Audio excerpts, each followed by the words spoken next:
So now let's look at quadratic functions in context. So yes, your word problems, but I mentioned this to y'all. Quadratic functions are probably our most naturally occurring functions. And I wrote that here on our notes because it's like the path of a thrown football or anything you throw in the air, the path that it goes as gravity takes hold of it is going to be in that parabola shape, or water from a fountain, all kinds of things. So they are definitely all around us, and we can use them to solve real world problems. Number one, the company sells widgets. The amount of profit Y made by the company is related to the selling price of each widget X by the following equation: Y equals negative X squared plus 62X minus 410.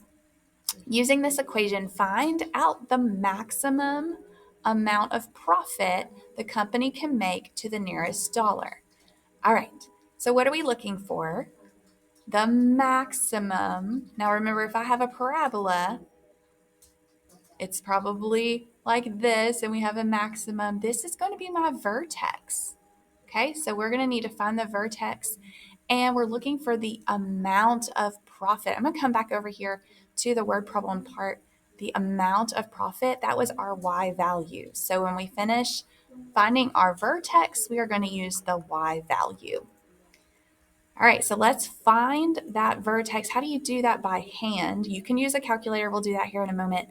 But if you're going to do it by hand, to find your vertex, you first need to start with your axis of symmetry.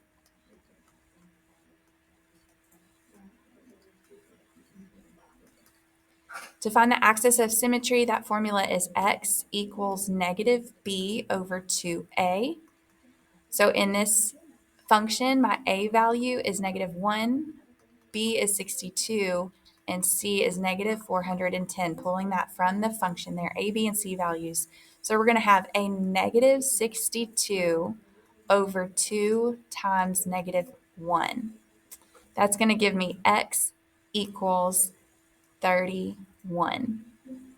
Now to finish finding our vertex, I'm going to plug in that 31 that I just found as my axis of symmetry into our function.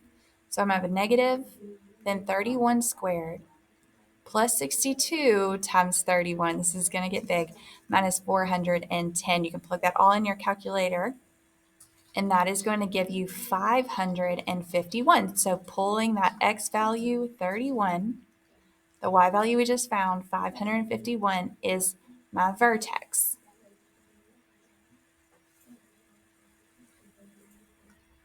So back over to our first part of our problem, using the equation, find the maximum amount of profit. Using the vertex, the y value is $551. Using that vertex, 31, 551, that y value part. Because in the word problem it said y represented the amount of profit. Part 2, use the equation to find what price the widget should be sold for to the nearest dollar for the company to make, again, the maximum profit. So we're still using the vertex, so we want that maximum part, but we're going to look at the price. So highlighting here, that selling price from our word problem is represented with X.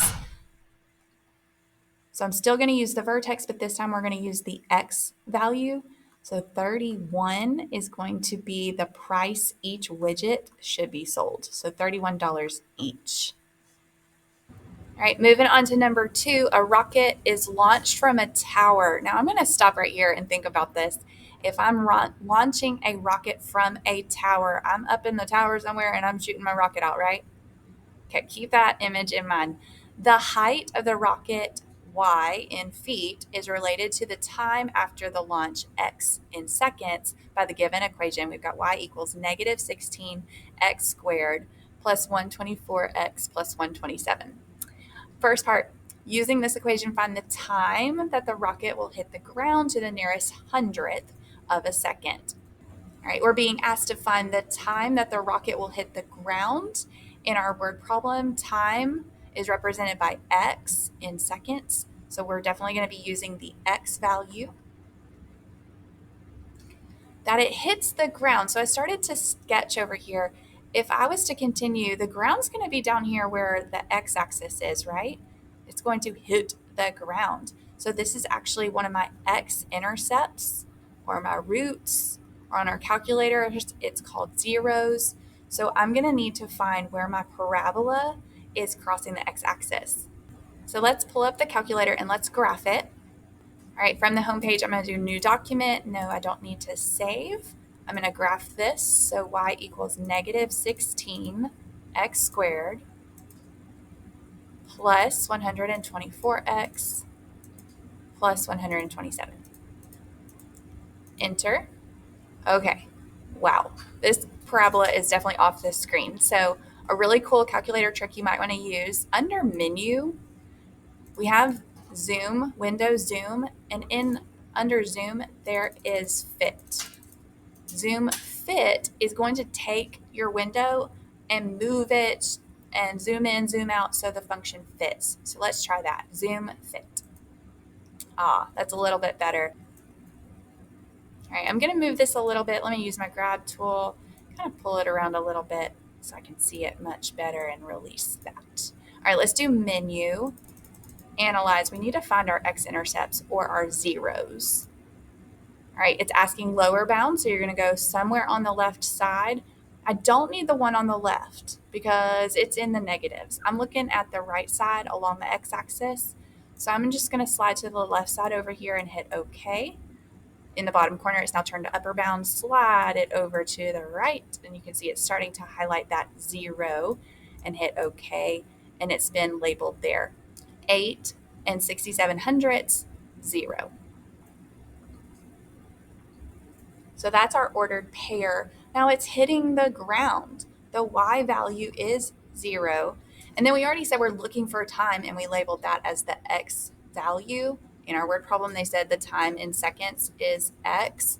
So to the nearest hundredth, we have 8.67 seconds. Second part, using the equation, find out the time, again, at which the rocket will reach its max. Okay, so we're still using the x value for our seconds and our time, but now we're looking for the maximum point, which is what? Our vertex. And then we'll find that to the nearest hundredth of a second. So I'm going to go back to my graph on my calculator and look for our vertex, which would be our maximum, and then we're going to use the x value to represent the time that it reaches that maximum point. All right, so I'm going to do menu, go down to analyze, and we can look for our maximum. You're going to hover to the left side of where that maximum vertex is and hit OK. Then slide it over to the right side. You can see it starting to label that. We've got 3.88 and 367. So that is our vertex ordered pair, but we are only looking at the time. I just need the x. So at 3.88 seconds is when this rocket is going to reach the maximum height. Last one, using this equation, find the maximum height reached by the rocket to the nearest tenth of a foot. So what the actual height is, and that's being represented by y. See here in our word problem, the height of the rocket is in y feet. So we're still going to use our vertex, but this time we're going to use the y value. Now notice here, it says to the nearest tenth. When we found the vertex, it was 367. Let's double check that and change the settings on our calculator. So on our calculator, I'm going to go to menu, and notice number 9, you have settings. Now because my problem was asking for me to round it to the nearest tenth, I just want to make sure. Now, right now, the display digits is set to float 3. That means give me 3 numbers. It doesn't matter if they're before the decimal place or after the decimal place. I only want 3. Well, maybe there's more. So let me change this to just float. Give me any number of digits that we need. And I'm going to hit OK. And I'm going to tab down so I can get to the final OK button here. Now look at my vertex that's been labeled on our graph. 3.875, and that's why on our vertex it did have it rounded to 3.88, so we're good on our previous problem, but now it says 367.25. That's helpful. I'm going to round it to the nearest tenth, so I've got to look at that 5 to tell me what to do. It needs to round up to 367.3 feet is when that rocket will hit its maximum height. So we did go to the calculator to graph all of this. You might want to check your settings. So on your graphs page, we went to menu, settings, and we changed it to float our digits,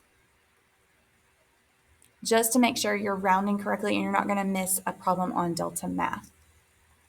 So that's what we're talking about, guys, looking at quadratics in context, and then how the vertex, how the x-intercepts, those roots relate back to our problem, the height of our rocket ships or our maximum profits, or when we're going to reach those, relating them back to our word problem. So you can use your calculator to help you. Do watch out for the rounding.